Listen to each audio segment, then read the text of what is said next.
Bonjour. Ce dernier chapitre, chapitre 6 du processus 5, va vous permettre de découvrir ce qu'est un tableau de bord et la notion de reporting. Le tableau de bord, tout d'abord. Il s'agit d'un document qui rassemble des indicateurs de manière claire et synthétique afin d'apporter des informations utiles à la prise de décision. Il complète les informations produites par la comptabilité financière et la comptabilité de gestion. Il a pour but de permettre une coordination des actions, un contrôle de ces actions et un déclenchement d'actions correctrices si nécessaire. C'est donc un outil de pilotage.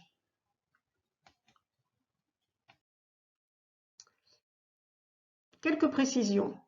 L'information est bien évidemment sélective afin d'aider le décideur à la prise de décision.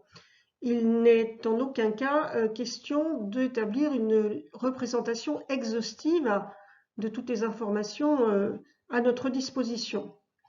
On va donc présenter les seules informations utiles pour suivre l'évolution d'une activité ou d'un service.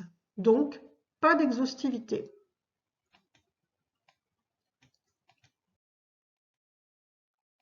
Comment construire ce tableau de bord? On va commencer par réfléchir aux missions ainsi qu'aux objectifs des centres de responsabilité et à ceux de l'entreprise. On va repérer les facteurs clés de succès, par exemple choisir de produire les quantités demandées dans les délais ou produire au moindre coût.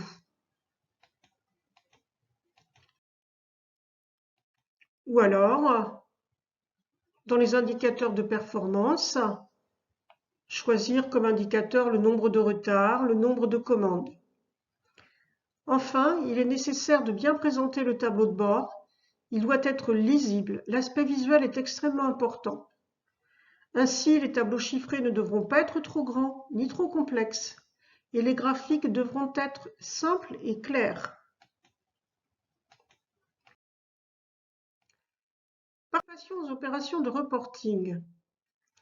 Le reporting est une procédure qui permet de faire remonter l'information depuis les niveaux opérationnels. Il peut être question des centres de responsabilité dont nous avons parlé dans le chapitre précédent, ou bien alors des filiales, vers le centre décisionnel qu'est la direction de l'entreprise. C'est une procédure qui est très utilisée au sein des groupes. On va faire remonter les informations des filiales vers la société mère.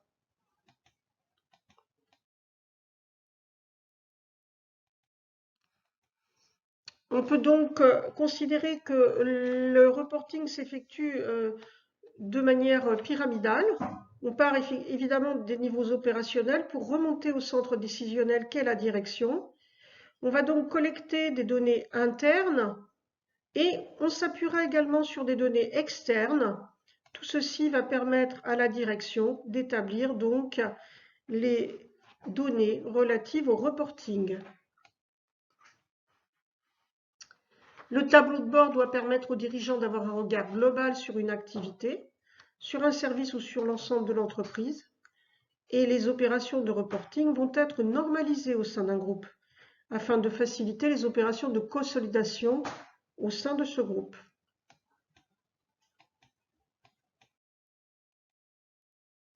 Quels sont les outils utiles?